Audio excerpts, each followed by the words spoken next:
Olá, estamos iniciando mais um programa Mais Saúde. Hoje, a doutora Marlova Rodrigues vai nos falar sobre a alimentação e o verão. Fomos às ruas saber quais as dúvidas mais frequentes sobre o tema.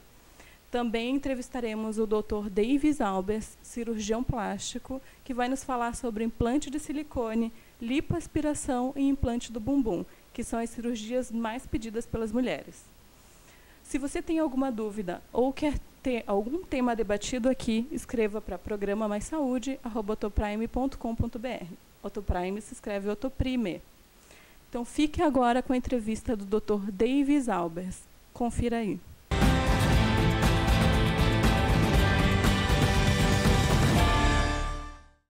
Dr. Davis, existe algum método para tirar a cicatriz? Método para sumir completamente a cicatriz? Não. Existem métodos para tentar suavizá-la, né? Então, uma vez tendo a cicatriz, a gente pode utilizar técnicas para tentar transformá-la numa cicatriz, numa linha de força para tentar suavizá-la, ou usar equipamentos como laser, peelings ou então pomadas específicas para atenuá-las, mas não para sumir completamente. E quanto aos implantes de silicone, que o senhor já separou algumas próteses para o pessoal de casa. Dr. Davis, existem aqueles formatos de bola que não fica natural na mulher, né? A gente até acompanha pela televisão algumas pessoas. Então, existem formatos diferenciados, formatos mais naturais? Hoje existem diversos modelos de próteses, vários formatos. Basicamente, formatos redondos, né, e formatos chamados anatômicos ou em gotas. O formato redondo, normalmente é esse formato, então, que tem uma base e uma projeção redonda, e ele pode ter diferentes alturas. Então, se a gente pegar dois implantes de 300 ml, um com uma base mais estreita e mais projetado, e outro com uma base mais larga, com menos projeção. Também é importante o formato da prótese para dar esse resultado mais natural ou não, mas não é o único fator que interfere no resultado. Muitas vezes depende do que a paciente tem de tecido, de cobertura, principalmente na parte superior, para esconder ou camuflar esse implante. Então, se a paciente é muito magra em cima e a gente colocar um implante redondo desses, com certeza vai ficar artificial, vai ficar com aquele formato mais bola. Então a paciente pode optar por um implante redondo, mas é preciso esconder não embaixo da glândula, e sim embaixo do músculo. Então, dependendo da técnica que se utiliza, ela pode ficar natural, mesmo usando um implante com projeção mais alta redonda. Então isso precisa de uma avaliação para ver o que a paciente quer, se ela quer um resultado mais natural possível, ou se ela quer um resultado que chame mais atenção, né? E a cicatriz desse procedimento, ela é muito visível? A colocação do implante, por si só, normalmente numa paciente que tem um seio pequeno e firme, porém quer aumentar o seio, a cicatriz é pequena. Normalmente pode-se optar por uma incisão na parte de baixo da mama, que a gente chama de sulco inframarmário, né? Ou na própria areola ou até na axila. Então a cicatriz normalmente é pequena, com 3 centímetros, 4 centímetros, dependendo do tamanho do implante que vai ser colocado. Essas cicatrizes, como ficam camufladas, seja na areola ou na dobra, fica praticamente assim, não invisível, mas bem camuflada, né?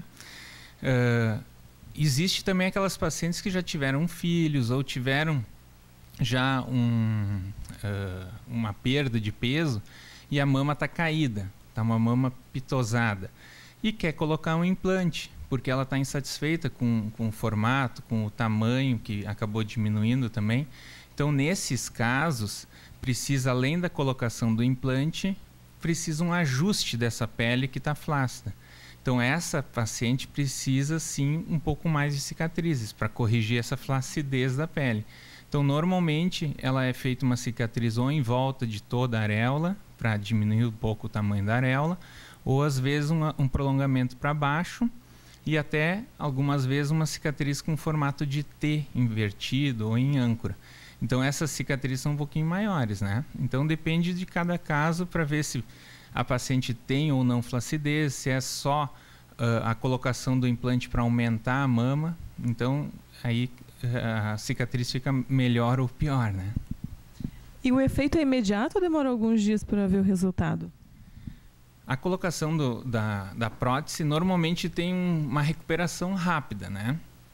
Claro que vai passar por um pós-operatório, também com desconforto nos primeiros 2, 3 dias, precisa tomar analgésico fixo, mas em média, com uma semana, os pacientes já estão com uma recuperação bem acentuada, já conseguem movimentar bem os braços, muitas conseguem já, às vezes, dirigir, fazer atividades sem grandes esforços, e o resultado final de uma cirurgia, sempre a gente diz, precisa de uma acomodação maior, assim, por causa principalmente da cicatriz.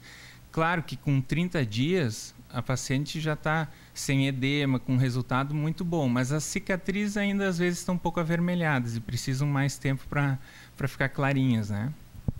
Tem alguma restrição para quem usa prótese para amamentar os bebês? Seus bebês ou não? Aí novamente depende aonde vai ser a colocação desse implante. Quanto menos interferir na glândula, menos chance de ter problema com a amamentação.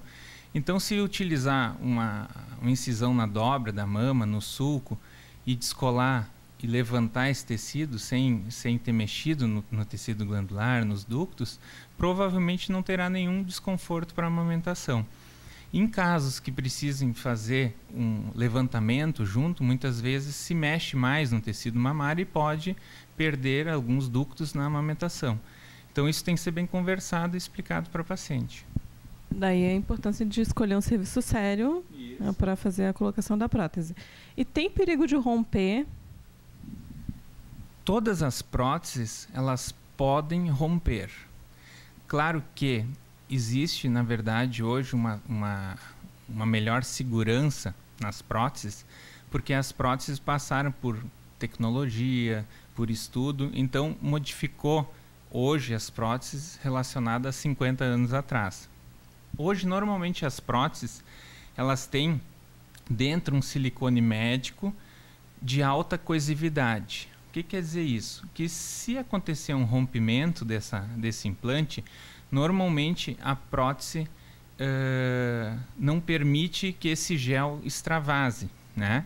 Então a gente pode fazer um teste aqui, cortando a prótese, ó. Aqui eu rompi a prótese, ó, e parece que não está rompida. Se eu espremer, forma um gel e quando eu solto, ele volta para dentro. Então esse gel de alta coesividade, eu tenho que fazer força para ele sair, ó, e quando eu solto a pressão ele volta. Então existe uma chance de romper esse lacre, esse elastômero que a gente chama, que são várias camadas de silicone, e o silicone que está dentro, coesivo, poder extravasar. Mas precisa fazer um acompanhamento regular, porque essas próteses hoje em dia, elas não são permanentes. Então a gente diz que normalmente as empresas, né, dependendo de cada empresa, dá uma garantia até 10 anos, indicando uma troca a cada 10 anos. Isso não quer dizer que ela vá romper tendo 11 anos, né? A gente sabe que dificilmente ela vai romper. A gente aconselha a paciente, mesmo as pacientes mais novas, a fazer um acompanhamento regular, a cada 2 anos, fazer uma ecografia para ver se o implante está tudo bem. Porque muitas vezes, como ele não vaza, a paciente está com seu implante rompido e não sente nada, né? Tem algum perigo de rejeição? Essa pergunta é muito frequente. Rejeição, não, dificilmente dá problema de rejeição. O silicone hoje é utilizado amplamente, não só na medicina estética, cirurgia plástica, como em vários ramos, né? E ele é um produto que dá pouca reação assim para rejeitar o silicone ou extruir a prótese.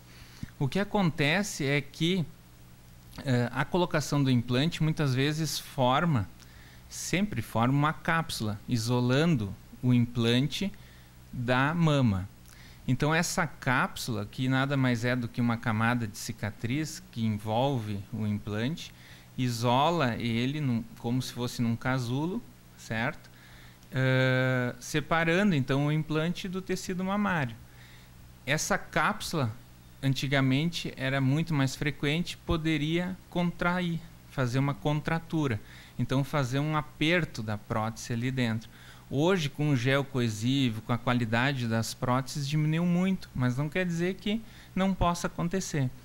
Estatisticamente, a gente sabe que ainda acontece em torno de 2%, 3%, certo? Então, não é uma rejeição, mas sim uma contratura capsular, que dependendo do grau, pode ser importante e precisar até substituição do implante, né? E quanto aos tamanhos, quem decide isso? Bom, isso tem vários fatores. Um também muito importante é o desejo da paciente. Então a gente tem que ter o bom senso, né? Não querer exagerar, porque isso também vai acarretar problemas para a paciente, né? Então,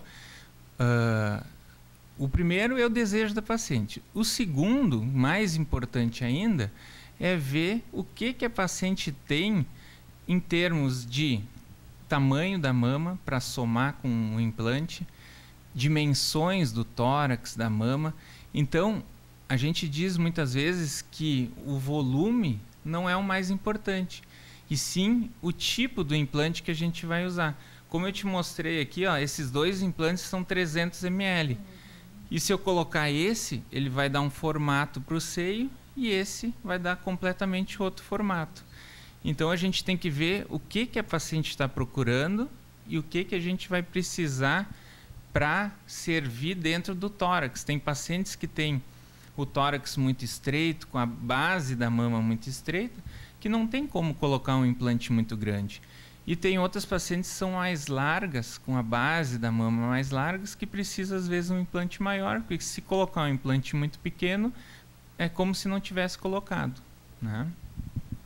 E, doutor, cada vez mais cedo as mulheres estão colocando, inclusive algumas mães têm dado de presente o implante de silicone para suas filhas. Então, qual a idade ideal para fazer a prótese de silicone? Bom, não existe uma idade ideal, certo? A gente precisa avaliar o desenvolvimento dessa mulher que está colocando o implante numa idade nova, né? Então, a gente tem normalmente como, assim, rotina, colocar o implante 4 anos após a primeira menstruação. Então vai depender, porque 4 anos normalmente é um tempo que a mulher precisa depois da primeira menstruação para aquele abalo hormonal e se desenvolver como mulher. Então crescer, na verdade, a mama para estar de um tamanho que depois daquele período ela não vai crescer mais. Então não adianta a gente colocar um implante numa menina de 14 anos que está em pleno ainda crescimento. A gente tem que ver quando que foi a primeira menstruação dela. Então se ela menstruou com 11, 12 anos, a gente pode colocar com 16, 17 anos, dependendo se ela tem um desenvolvimento completo, né? Numa idade média, normalmente é 18 anos, mas assim, a gente já colocou meninas que têm 17, 16 anos e a gente vê que ela não é mais uma menina e sim uma mulher, né? Então, não tem uma idade assim certa. E, doutor, da questão da mãe que amamenta, tem período para botar a prótese? Quanto tempo depois da amamentação? A colocação depois da amamentação normalmente precisa regular novamente os hormônios. Então, assim, se a paciente ainda tem bastante leite na mama, ela não está mais amamentando, mas tem bastante leite ainda, a gente normalmente recomenda ela procurar seu ginecologista para tentar secar o leite, né? Então, como média, assim, geral, seria 6 meses após a parada da amamentação, né? Não tem também um prazo, assim, exato, né? Depende muito de uma avaliação. Certo. Então, vamos agora aos intervalos comerciais. Voltamos com o Dr. Davis em alguns minutos, falando tudo que você quer saber sobre cirurgia plástica.